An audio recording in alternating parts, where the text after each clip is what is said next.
Praise the lord. ఈ ఉదయకాలము దేవుని సన్నిధిలో మనము వాక్యం ధ్యానించడానికి చేరడానికి దేవుడు ఇచ్చిన కృపను బట్టి వందనములు. ఈ పునరుత్థాన దిన దీవెనలు మీ అందరిపైన కూడా కుమ్మరించబడను గాక. మరొక పునరుత్థాన దినంలో మనం ప్రవేశించాము. దేవుడు గడిచిన వారమంతా కూడా మనల్ని కాచి కాపాడి క్షేమంగా ఈ దినాన్ని మనకు చేర్చాడు. ఆ దేవాది దేవునికి వందనం చెల్లిద్దాం. అనుదినము ఆయనకు మన పట్ల నూతనంగా వాత్సల్యం పుట్టుచున్నది. దేవునికి వందనములు. ఈ దినము దేవుని యొక్క కృపచేత మనము ఒక మంచి దినం, అంటే ఒక గుర్తుంచుకోవాల్సినటువంటి దినము మదర్స్ డే. ఈ మదర్స్ డే సందర్భంగా తల్లులైన ప్రతి ఒక్కరికి, తల్లులు, గ్రాండ్ పేరెంట్స్ అందరికీ కూడా, గ్రాండ్ మదర్స్ అందరికీ కూడా ప్రభు అయిన యేసుక్రీస్తు నామంలో I wish you a happy mother's day. ఎందుకంటే తల్లి ఎంతగా కష్టపడుతుంది, ఎంతగా మరి తన యొక్క బిడ్డల పెంపకంలో తన యొక్క ప్రాణాలు కూడా పణంగా పెట్టి వారిని పెంచుతుంది. ఈ విషయంలో ఆమెను మించిన వాళ్ళు ఈ లోకంలో ఎవరు కూడా లేరు కదా. అందుకే ఆమెకు మనం ఎల్లప్పుడూ కూడా కృతజ్ఞులమై ఉండాలి. ఈ దినం మాత్రమే కాదు, ప్రతిదినం కూడా ఆమెను గుర్తుంచుకొని ఆమెను గౌరవించవలసిన అవసరం ఉన్నది. కనుక ప్రతి ఒక్కరికి, ప్రతి తల్లికి కూడా వందనాలు. ప్రతి తల్లికి కూడా మా దేవుని ప్రభుని యేసుక్రీస్తు నామంలో శుభములు తెలియజేస్తున్నాను. ఈ దినం దేవుడు మనకిచ్చిన కృపావార్త ఏమిటంటే యెషయా గ్రంథము 66వ అధ్యాయము 13వ వచనము. ఒకని తల్లి వారిని ఆదరించినట్లు నేను మిమ్మును ఆదరించెదను, యెరూషలేములోనే మీరు ఆదరింపబడెదరు. ఈ మాటలు మాట్లాడుతున్నప్పుడు మనకు తల్లి యొక్క హృదయము దేవునిలో కనిపిస్తుంది. దేవుడు కూడా ఎలాగ ఆదరిస్తాడంట, తల్లిలాగా ఆదరిస్తాడంట. తండ్రి అంటే పిల్లలు ఒక్కొక్కసారి భయపడతారు. తండ్రి ఒక్కొక్కసారి తన పిల్లల్ని కంట్రోల్ చేయలేకపోతాడు, కన్సోల్ చేయలేకపోతాడు. అంటే కన్సోల్ అంటే బాగా ఏడుస్తున్నప్పుడు తండ్రి దగ్గర కంటే కూడా తల్లి దగ్గర వెంటనే నిమ్మళమైపోతారు. ఎందుకంటే ఆ తల్లి యొక్క ఆ తాకిడి, ఆ తల్లి యొక్క స్పర్శ తగలగానే బిడ్డ కంప్లీట్గా మౌనంగా ఒక ఆదరణ పొందుకుని మరి కంప్లీట్గా తల్లికి సరెండర్ అయిపోతాడు. ఎందుకు అంటే ఆ తల్లి యొక్క ప్రేమగల స్పర్శ అలాగ ఉంటుంది. ఆ బిడ్డ మరి ఆ కన్న తల్లి కడుపులో 9 మాసాలు కూడా మోయబడి ఆ తర్వాత మరి బయటికి వచ్చినప్పటికీ కూడా ఆ తల్లి యొక్క ఆ కౌగిలిలాగే ఆ బిడ్డకు ఆమె స్పర్శ ఉంటుంది. కాబట్టి ఆ బిడ్డ ఎల్లప్పుడూ కూడా తల్లి యొక్క స్పర్శతో చాలా ఆదరణ పొందుతాడు. మరి తండ్రి కూడా, మన దేవుడు కూడానంట, ఆయన కూడా తల్లిలాగా ఆదరిస్తాడంట. ఒక తల్లి వారిని ఆదరించినట్లు ఆదరిస్తాడంటే, ఒక తల్లి ఏ విధంగా అయితే తన బిడ్డను ఆదరిస్తుందో ఆ విధంగా, అంటే ఒక బిడ్డలాగా బిడ్డ ఏ విధంగా అయితే తల్లి ఒడిలో మరి తాను సేద తీరుతాడు, ఆ విధంగానే ప్రతి విశ్వాసి, ప్రతి ఒక్క దేవుని బిడ్డ కూడా తల్లిలాగా ఆదరించబడతారు. దేవుడు తల్లిలాగా వాళ్ళ పట్ల ప్రవర్తిస్తాడు. కాబట్టి దేవుని యొక్క ఈ గొప్ప వాగ్దానము మనకెంత సంతోషాన్ని ఇస్తుంది కదా. మరి దేవుని యొక్క వాక్యంలో మనం చూసినట్లయితే ఈ 66వ అధ్యాయంలో చాలా మటుకు మనకు ఇదంతా కూడా చివరి, అంటే దేవుని యొక్క 2వ రాకడలో జరగబోయేటువంటి విషయాలు ఇక్కడ రాయబడి ఉన్నాయి. మరి దేవుడు మనల్ని ఏ విధంగా ఈ లోకంలో ఉంచుతాడు అన్న విషయాలు రాయబడి ఉన్నాయి. యెరూషలేములో ఉన్నటువంటి తన యొక్క బిడ్డలు ఇశ్రాయేలీలకు మరి దేవుడు చెప్తున్నటువంటి మాటలు ఇవి. ఆయన వారికి సమాధానంను కలుగజేస్తూ ఉన్నాడు. మరి వారి దగ్గరికి ఒక ఐశ్వర్యాన్ని తీసుకొని వస్తున్నాడు. వారంట చంకనెత్తబడతారు. అంటే వాళ్ళు దుఃఖంలో ఉన్నారు, వాళ్ళు బాధలో ఉన్నారు, వాళ్ళు దేవునికి విరోధంగా పనిచేసినందువల్ల వారు శ్రమ పొందుకున్నారు. అయితే దేవుడు మాత్రం వారిని ఆదరించే దేవుడు అన్నాడు. మరలా సమకూరుస్తాడు, మరలా వాళ్ళని ఎత్తుకొని ఆదరిస్తాడు, వాళ్ళను బుజ్జగిస్తాడు, వాళ్ళను మోకాళ్ళ మీద ఆడిస్తాడంట. మరి తల్లి ఆదరించినట్లుగా ఆ బిడ్డలను ఎత్తుకొని ఆదరిస్తాడు అని మరి ప్రవక్త అయిన యెషయా ఒక ప్రవచనాత్మకంగా అతడు చెప్తూ ఉన్నాడు. ఇశ్రాయేలీలు అయితే చాలా అవిధేయులుగా ఉంటూ దేవునికి విరోధంగా చాలా చాలా చెడ్డ పనులు చేసి మరి దేవునికి విరోధంగా నడుచుకున్నారు. దేవుడే కోపపడి, మరి తల్లి ఎలాగా ఒక్కొక్కసారి బిడ్డల పట్ల కోపపడుతుందో అలాగే దేవుడు కూడా కోపపడి వారికి శిక్షను ఇచ్చాడు. అయితే తిరిగి ఆయన వారిని దగ్గరకు తీస్తూ ఉన్నాడు. ఆయన ఎప్పుడూ కోపగించేవాడు కాదు కదా, ఆయన ఎల్లప్పుడూ కోపించేవాడు కాడు. ఆయన ఎప్పుడూ మన పట్ల ప్రతీకారం చేసే దేవుడు కాదు. ఆయన మనల్ని ఎంతగా ప్రేమిస్తున్నాడంటే మన పాపములను తూర్పుకు పడమర ఎంత దూరంగా ఉన్నదో అంత దూరంగా ఉంచుతాడు. ఆయన యొక్క కృప ఎంత ఎత్తుగా ఉందంటే ఆ భూమికి ఆకాశంకి ఎంత ఉన్నతంగా ఉందో అంత ఉన్నతంగా ఆయనకు మన పట్ల ప్రేమ ఉన్నది.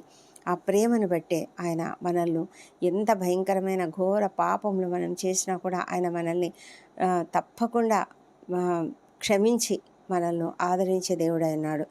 మరి నీవు నేను ఈ దినము ఒక గొప్పగా తల్లిని గురించి ఎంతగానో ఆలోచిస్తూ ఉన్నాము. తల్లి ఏ విధంగా తన యొక్క సాక్రిఫైసెస్ గురించి, తన యొక్క బిడ్డల గురించి, బిడ్డల కొరకు తను ఏ విధంగా సాక్రిఫైస్ చేసింది అదంతా కూడా మనం ఆలోచించినప్పుడు మనము చాలా ఆనందపడుతూ మన తల్లులను జ్ఞాపకం చేసుకుంటూ ఉంటాము.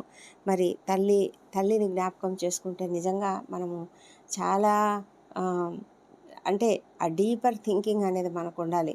ఎందుకంటే చాలాసార్లు మనం చాలా ఈజీగా తీసుకుంటాం. తల్లి అంటే చాలా ఈజీ మనకు. తల్లి మీదనే కేకలేస్తాం, తల్లినే విసుక్కుంటాం, తల్లికే ఎదురు చెప్తాం.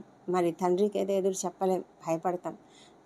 తండ్రికి మనము ఎక్కువగా బదులివ్వం, కానీ తల్లికి మాత్రం వెంటనే బదులిస్తాం, వెంటనే ఆమెను కసురుకుంటాం, విసుక్కుంటాం, అన్నీ చేస్తాం. అయితే కానీ తల్లి మాత్రం ఎలా ఉంటుందంటే, తల్లి ఒక ప్రేమ కలిగిన హృదయంతో మరి బిడ్డ విసుక్కొని వెళ్ళిపోయినా కూడా విసుక్కుంటూ మరి స్కూల్కి వెళ్ళిపోతారు, విసుక్కుంటూ ఆఫీసులకు వెళ్ళిపోతారు, విసుక్కుంటూ మరి పనులకు వెళ్ళిపోతారు. కానీ ఆ తల్లి మాత్రం ఆ బిడ్డ కొరకు కాచుకొని ఉంటుంది. మళ్ళీ వస్తాడు కదా, నా బిడ్డ వస్తాడు, నా కూతురు వస్తుంది, ఆమెకు నేను భోజనం తయారు చేయాలి, తనకు ఆహారం తయారు చేయాలి, ఏ విధంగా తయారు చేయాలని అస్సలు తను ఆ విషయాన్ని కూడా పట్టించుకోరు. మనసు అయితే కలుక్కుమనకుండా ఉంటుందా ఏ తల్లికైనా? అయ్యో కొడుకు విసుక్కున్నాడే, కూతురు విసుక్కుందే అన్న ఆ మనసులో బాధ ఉంటుంది. అయినప్పటికీ కూడా కుమార్తెను కానీ కుమారుని కానీ వెంటనే క్షమించేసి మళ్ళీ వాళ్ళకు కావాల్సినవన్నీ తయారు చేసి సిద్ధపరిచి మనము తల్లులు చేస్తూ ఉంటారు. మరి అంతేకాదు, మరి వాళ్ళు ఎంత విసుక్కున్నా కూడా మళ్ళీ వాళ్ళని పలకరించి వీళ్ళే తల్లులే పోయి పలకరించి వాళ్ళతో మాట్లాడడానికి ప్రయత్నిస్తూ ఉంటారు. మరి అలాంటి మనసే దేవునికి కూడా ఉన్నది. దేవుడైతే ఎంతగా మరి తనకి ఇష్టమైనటువంటి ప్రజలు, తాను ఎన్నుకున్నటువంటి ప్రజలు తనకు విరోధంగా ప్రవర్తిస్తూ వెళ్తున్నప్పటికీ కూడా, వాళ్ళని శిక్షించినప్పటికీ కూడా వాళ్ళని తిరిగి దగ్గరికి చేర్చుకుంటూ ఉన్నాడు. వాళ్ళ కొరకు ఎన్నెన్నో ప్రణాళికలు వేసి వారి కొరకు సమస్తమును సమకూర్చి, వారి కొరకు సమస్తమును ఏర్పాటు చేసి, వారి కొరకు మరి ఈ భూమిని, ఈ సృష్టిని అంతటిని కూడా చాలా చక్కగా మరి ఏర్పాటు చేసి వాళ్ళ కొరకు ఎంతగానో మరి ప్రయత్నాలు ఏర్పాట్లు చేస్తూ వారి కొరకు ఎదురు చూస్తున్నాడు. ప్రభు అంట ఆయన హృదయం అనే వాకిలి దగ్గర నిలువబడి తలుపు తడుతూనే ఉన్నాడు. మరి మనం తలుపు తీస్తే ఆయన లోపలికి వచ్చి మనతో కలిసి భోజనం చేయడానికి, మనతో కలిసి ఉండడానికి ఆయన ఇష్టపడుతూ ఉన్నాడు. కానీ మనమే ఏం చేస్తామంటే, నువ్వు ఉండు అక్కడే, అలాగే ఉండు అనుకుని మనమేమో మన ఇష్ట ప్రకారం జీవిస్తున్నాం. తల్లులను ఎంతమందో మరి కుమారులైన కుమార్తెలైన విసుక్కొని వాళ్ళను వేధిస్తూ తల్లులను అంటే నిర్లక్ష్యంగా వాళ్లకు జవాబులు ఇస్తూ చాలామంది తల్లులతో మాట్లాడమాట, నీకేం తెలీదు, నువ్వు గమ్మునుండు, నీకేం తెలీదు, నువ్వు ఊరుకుండు, ఇవే మాటలు మాట్లాడుతూ ఉంటారు. ఎందుకని అంటే తల్లి అంత చులకనైపోయింది. మరి తల్లికి ఇవ్వాల్సిన గౌరవం అనేది ఇవ్వకుండా ఈ లోకంలో చాలామంది ఉన్నారు. అలా ఉండొద్దు. ఎందుకంటే తను ఎంత త్యాగం చేసింది. తల్లి నవమాసాలు మోసి మరి బిడ్డకు జన్మనిస్తుంది. అయితే ఆ బిడ్డ జన్మించే ఆ సమయం అనేది వాళ్ళకు పునర్జన్మతో సమానం. ఎందుకంటే ఏమైనా జరగవచ్చు, ఏమైనా జరిగి ఒకవేళ వాళ్ళ ప్రాణాలు పోయే అవకాశం కూడా ఉంది, తల్లి ప్రాణాలు పోయే అవకాశం ఉంది. అయినా తల్లి ఏం కోరుకుంటుందో తెలుసా? నేను చనిపోయినా పర్వాలేదు, బిడ్డ పుట్టాలి, బిడ్డ ఆరోగ్యంగా ఉండాలి, బిడ్డ బాగుండాలి అని ఎంతగానో ఆశపడుతుంది. అలాంటి తల్లిని గురించి మనం ఎంత మాత్రం లక్ష్యం చేస్తున్నాం, ఎంత మాత్రం వారిని మరి ప్రేమిస్తున్నాం, ఎంత మాత్రం వారిని గౌరవిస్తున్నాము, ఎంత మాత్రం వాళ్ళని చూసుకుంటున్నాము. వాళ్ళకి కావాల్సింది పిల్లల యొక్క ప్రేమనే. వాళ్ళకి కావాల్సింది మరి పిల్లలు వాళ్ళతో సంతోషంగా మాట్లాడాలని వాళ్ళు కోరుకుంటారు. వాళ్ళు కనీసం వాళ్ళు ఎక్కడికి వెళ్తున్నారో అదైనా చెప్పి వెళ్ళాలని కోరుకుంటారు.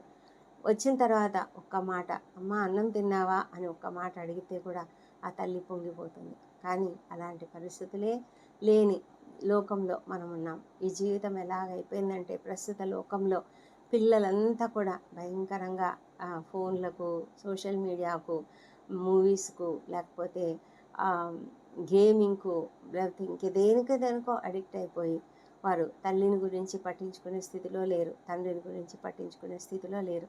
అయితే అలాంటి జీవితం మనకు ఉండకుండా ఉండాలని మనం ఎంతగానో ప్రార్థన చేద్దాం. క్రైస్తవులుగా, విశ్వాసులుగా మన జీవితంలో మనం ఎప్పుడు కూడా మన తల్లిదండ్రులను గౌరవించాలి, మనం వాళ్ళని ప్రేమించాలి, వాళ్ళని సన్మానించాలి. మరి దేవుని యొక్క ముఖ్యమైన ఆజ్ఞ ఒకటి ఉన్నది. ముందుగా ఆయన 10 ఆజ్ఞలు ఇచ్చాడు కదా. ముందు 4 ఆజ్ఞలు కూడా దేవునికి సంబంధించినవి, మిగతావన్నీ కూడా మన జీవితానికి సంబంధించినవి. వాటిల్లో మొట్టమొదటిది ప్రైమరీ అంటే ప్రాముఖ్యమైనది ఏంటంటే నీ తల్లిని తండ్రిని సన్మానింపమని. ప్రభువైన యేసుక్రీస్తు కూడా ఆ విషయంలో మనకు మాదిరి చూపుతూ ఆయన మరణించకముందు శిలువ మీద ఉన్నప్పుడు తన తల్లిని యోహానుకు అప్పగించి, తన శిష్యుడైన యోహానుకు అప్పగించి, ఇదిగో నీ కుమారుడు అని చెప్పాడు. అమ్మా ఇదిగో నీ కుమారుడు. శిష్యునితో అమ్మ యోహాను ఇదిగో నీ తల్లి అని చెప్పాడు. అంటే ఆ విధంగా ఆయన తన బాధ్యతను తను నెరవేర్చాడు. ఎందుకంటే తల్లిని గురించి తనకు బాధ్యత ఉన్నది. తను జ్యేష్ఠ కుమారుడు కదా, అదే అందుకని మరి ఆ విధమైనటువంటి బాధ్యతలు మర్చిపోకుండా దేవుడు ఈ లోకంలో చేశాడు. ఈ లోకంలో ఉన్నప్పుడు మరి మనం కూడా ఈ లోకంలో ఉన్నప్పుడు ఆ విధమైనటువంటి మాదిరిని మనం కూడా తప్పకుండా పాటిస్తూ దేవుని కొరకు మనము పనిచేయాలి, దేవుని కొరకు మనము జీవించాలి. మరి అదేవిధంగా మన తల్లిదండ్రులను సన్మానించాలి. మా తల్లిదండ్రులు మన జీవితంలో మనకు నేర్పినటువంటి పాఠాలని మనం చెప్పకుండా జ్ఞాపకం ఉంచుకొని వారి కొరకు మనం చేయగలిగినంతా కూడా చేస్తే ఎంత సంతోషంగా తల్లులు మరి తమ బిడ్డల దగ్గర సంతోషంగా గడుపుతారు. తమ ముదిమి వచ్చిన దినాలలో ఏ తల్లి అయినా కూడా తన పిల్లల దగ్గరే ఉండాలనుకుంటుంది, తన పిల్లల దగ్గరే చనిపోవాలని అనుకుంటుంది కదా. అలాంటి కృప ప్రతి తల్లికి కూడా కావాలి. ప్రతి తల్లికి కూడా దేవుడు అనుగ్రహించాలి.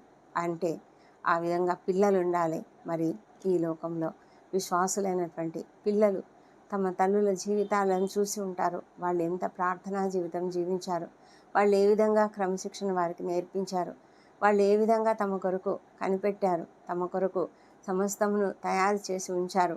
వాళ్ళు ఎంత విసుక్కున్నా, వాళ్ళు ఎంతగా వారిని పట్టించుకోకపోయినా కూడా తల్లులు ఎంతగా వారి గురించి ఆలోచించి వాళ్ళు చేసే విరోధమైనటువంటి పనులన్నీ క్షమించి వారి కొరకు ప్రార్థన చేస్తూ ఉన్నటువంటి ఆ తల్లులను మరి తప్పకుండా విశ్వాసులైనటువంటి పిల్లలందరూ కూడా జ్ఞాపకం చేసుకొని తల్లులను సన్మానించడానికి ఈ దినము మరి ప్రత్యేకంగా ఈ దినమే కాదు, కానీ ప్రతిరోజు కూడా తల్లి ఇంపార్టెంటే.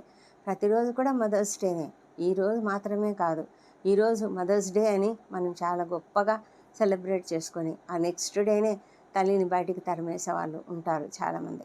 అలాంటి వాళ్ళు కాదు, అలాంటి పరిస్థితులు మన జీవితాలలో ఉండకుండా ఉండాలని మనం కోరుకున్నాం. తల్లులను వృద్ధాశ్రమాలలో వదిలేసే వాళ్ళు చాలామంది ఉన్నారు. అలాంటి పరిస్థితి క్రైస్తవులైనటువంటి విశ్వాసులైనటువంటి వాళ్ళ జీవితాలలో ఉండకుండా అందరూ కలిసి ఒక కుటుంబంగా ఉంటేనే ఆ కుటుంబంలో ఎంతో సంతోషం ఉంటుంది, ఎంతో సమాధానం ఉంటుంది.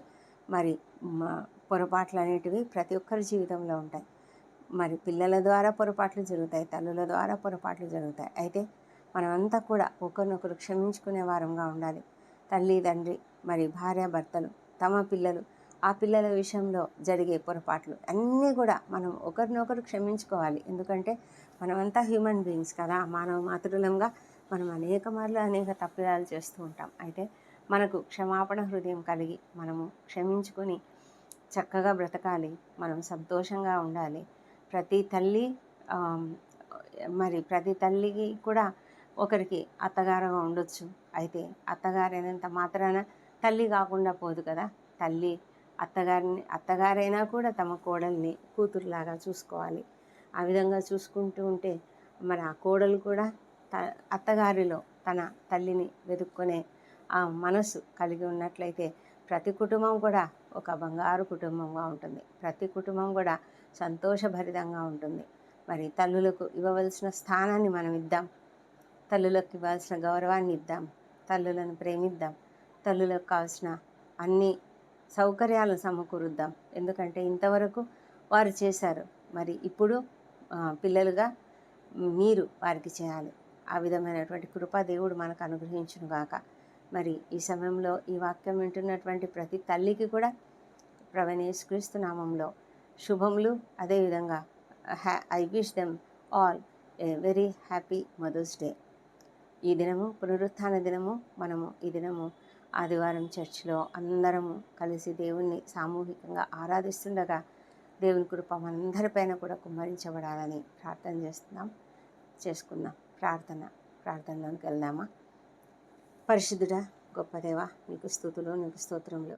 గడిచిన వారం అంతా మీరు మాకు తోడే ఉన్నందుకు వందనాలు తండ్రి ప్రభా. మరి ఈ నూతన వారంలో మమ్మల్ని ప్రవేశపెట్టారు. ఈ సన్నిధిలో ఆరాధించడానికి కృప చూపించినందుకు నీకు వందనములు తండ్రి. మీ సేవకులందరినీ ఆశ్రయించండి. వారు చేస్తున్న పరిచర్యను మీరు చక్కగా అభివృద్ధి పరచమని ప్రార్థిస్తున్నాం ప్రభా. అనేక హృదయాలను తాకులాగిన వారి సందేశం ఉన్నట్లుగా కృప చూపించండి. ఎవరెవరైతే ఇంకా నిన్ను అంగీకరించకుండా ఉన్నారో వారందరూ నిన్ను అంగీకరించలాగున కృప చూపించమని వేడుకొంచున్నాం ప్రభా. తండ్రి దేవా, ఈ సమయంలో చర్చికి రాలేని పరిస్థితిలో అనారోగ్యంతో ఉన్నటువంటి ప్రతి ఒక్కరిని స్వస్థపరచమని వేడుకుంటున్నాం. ఎంతమంది అయితే నాయన నీ సన్నిధిలో చేరి నిన్ను ఆరాధిస్తున్నారు ప్రభా, అనేకమైన సమస్యలను వారి హృదయాలను కుమ్మరించి దాన్ని నీ సన్నిధిలో ప్రార్థన చేస్తున్నారు ప్రభా. వారి సమస్యలన్నీ తొలగించమని ప్రార్థిస్తున్నాం ప్రభా. మా తండ్రి నిరుద్యోగులకు ఉద్యోగంలో దయచేయండి, వివాహ ప్రయత్నంలో కుదర్చండి. మా తండ్రి దేవ, సంతానం లేని వారికి తప్పకుండా సంతానం అనుగ్రహించండి. అనారోగ్యంతో ఉన్న వారికి స్వస్థత కలుగజేయండి. రక్షణ లేని వారికి రక్షణ దయచేయండి. దుర్వ్యసనాలకు బానిసలైన వారికి విడుదల దయచేయండి. మా తండ్రి దేవ, ఈ సమయంలో నాయన అనేక మంది తల్లుల కొరకు ప్రార్థన చేస్తున్నాం. ఎంతమంది నాయన అనాథలుగా ఉన్నారో అలాంటి తల్లులను మీరు జ్ఞాపకం చేసుకోనండి. ఎంతోమంది తల్లులను వదిలేసినటువంటి తల్లులు ఉన్నారు దేవా. అనాథ శరణాలయాల్లో ఉన్నటువంటి తల్లులు ఉన్నారు మా తండ్రి. వృద్ధాశ్రమాలలో ఉన్నటువంటి తల్లులు ఉన్నారు దేవా. అలాంటి పరిస్థితులు ఎవరికి రాకుండా కాపాడమని వేడుకొంచున్నాం నాయన. మరి విశ్వాసులుగా తండ్రి, మా కుటుంబాలలో ఏ బిడ్డలు కూడా ఆ విధంగా తమ తల్లులను మరి వదిలిపెట్టే పరిస్థితి రాకుండా చేయమని వేడుకొంచున్నాం. ప్రతి తల్లిని బట్టి నీకు వేల స్తోత్రం చెల్లించుకుంటున్నాం ప్రభా. వారు ఎంతగానో గొప్ప త్యాగాలు చేసి తండ్రి తమ బిడ్డల కొరకు వారు చేసిన ప్రతి త్యాగం నిమిత్తము నీకు వేల స్తుతులు స్తోత్రం చెల్లిస్తున్నాం ప్రభా. కొంతమంది తల్లులు నాయన ప్రభా తమ బిడ్డల రక్షణ కొరకు ఎంతగానో ప్రార్థిస్తున్నారు నాయన ప్రభా. కృప చూపించండి నాయన. అలాంటి తల్లులను మీరు ఆశీర్వదించండి మా తండ్రి. వారి యొక్క కోరికను తీర్చండి. అవును తండ్రి, ఎంతోమంది రక్షణ లేని బిడ్డలు ఉన్నారని వారు ఆవేదనతో నాయన దుఃఖంతో కన్నీళ్లు విడుస్తూ ప్రార్థనలు చేస్తున్నారు దేవా ప్రభా. మరి అలాంటి తల్లులకు నాయన మీరు ఊరట అనుగ్రహించండి. అలాంటి తల్లుల ప్రార్థన ఆలకించి వారి బిడ్డలకు తప్పకుండా రక్షణ అనుగ్రహించండి. ఎంతోమంది దుర్వ్యసనాలకు బానిసలైనటువంటి బిడ్డల నిమిత్తం తల్లులు మరి ప్రభా తమ గుండెలు అవిసేలాగా రోధిస్తూ ప్రార్థనలు చేస్తున్నారు నాయన ప్రభా. ఆ తల్లుల ఆక్రోశాన్ని, ఆ తల్లుల వేదనను మీరు చూస్తున్నారు దేవా. దయ ఉంచి వారికి తప్పకుండా నాయన నీ యొక్క సహాయం అనుగ్రహించి నాయన వారికి కావాల్సినటువంటి దీవెనలు అనుగ్రహించమని ప్రార్థిస్తున్నాం ప్రభా. ప్రతి తల్లికి ఆదరణకరమైన ప్రతి స్థలాన్ని అనుగ్రహించండి దేవా. తల్లులు పిల్లల యొక్క సౌఖ్యాన్ని కోరుకుంటారు. అదేవిధంగా పిల్లలు కూడా తల్లులను గురించి ఆలోచించి వారికి సౌకర్యవంతమైన జీవితం అనుగ్రహించడానికి ప్రభా విసుక్కోకుండా వాళ్ళతో ప్రేమగా మాట్లాడే కృపను దయచేయమని ప్రార్థిస్తున్నాం ప్రభా. తను విసుగుదల అనేది లేకుండా పిల్లలందరూ కూడా తమ తల్లులను జాగ్రత్తగా సంతోషంగా పెంచడానికి మీరే కృప చూపించమని వేడుకొంచున్నాం నాన్న మా ప్రభా తండ్రి. మరి ఈ ఉదయకాలంలో మేమందరం కూడా మీ సన్నిధిలో చేరి ఆరాధిస్తుండగా ఈ సమయంలో ప్రతి తల్లిని కూడా జ్ఞాపకం చేసుకుంటున్నాము ప్రభా. ప్రతి తల్లి కూడా తమ బిడ్డలు చక్కటి పొజిషన్లో ఉండాలని, చక్కగా చదువుకోవాలని, మంచి జీవితం జీవించాలని కోరుకుంటారు. అలాంటి ఆ తల్లిని ఆదరించేటువంటి మనసు ప్రతి బిడ్డకు దయచేయమని వేడుకుంటున్నాం తండ్రి. దేవా ప్రభా, ఈ దినమంతా కూడా మాకు తోడై ఉండండి. మరి ఈ దినం బర్త్డేలు, వివాహ దినం జరుపుకుంటున్న బిడ్డలను కూడా దీవించండి. గడిచిన సంవత్సరం అంతా వారికి చేసిన ప్రతి మేలును బట్టి నీకు వందనములు. రాబోయే సంవత్సరంలో ఇంకా అధికమైన మేలులను వారికి అనుగ్రహించమని ప్రార్థిస్తున్నాము తండ్రి ప్రభా. మరి నీ యొక్క సన్నిధి కాంతి వారిపైన కుమ్మరించమని ప్రార్థిస్తున్నాము. ప్రతి తల్లిని కూడా మీరు ఆశీర్వదించమని ప్రార్థిస్తున్నాం. వారిపైన నీ ముఖ కాంతిని ప్రకాశింపజేయండి నాయన ప్రభా. వారికి సంతోషమును, సమాధానం అనుగ్రహించండి, నెమ్మదిని అనుగ్రహించండి ప్రభా. నాయన మరణకర స్థితులలో ఎవరైనా ఉన్నట్లయితే వారిని కూడా మీ కాపుదల్లో భద్రంగా కాపాడినాయన. వారందరికీ కూడా నాయన తమ బిడ్డల యొక్క ఆదరణ ప్రతి ఒక్కరూ పొందుకున్నట్లుగా కృప చూపించమని వేడుకుంటున్నాము తండ్రి. ఈ ప్రార్థనలన్నీ మీరు అంగీకరించి జవాబులు ఇచ్చినందుకు నీకు వందనములు. ఈ ప్రార్థనలన్నీ మా ప్రభువును, మా ప్రియ రక్షకుడునైన యేసుక్రీస్తు అత్యంత శక్తిగల ఉన్నతమైన నామంలో అడిగి పొంది ఉన్నామని నమ్ముతూ నీకు స్తోత్రం తెలుస్తున్నాను తండ్రి. Amen, amen. మరొకసారి ఈ ప్రార్థనలో ఏకీభవించిన ప్రతి ఒక్కరిని కూడా అభినందిస్తున్నాను. మరి ప్రతి తల్లిని కూడా అభినందిస్తున్నాను. I wish you all a happy mother's day. God bless you.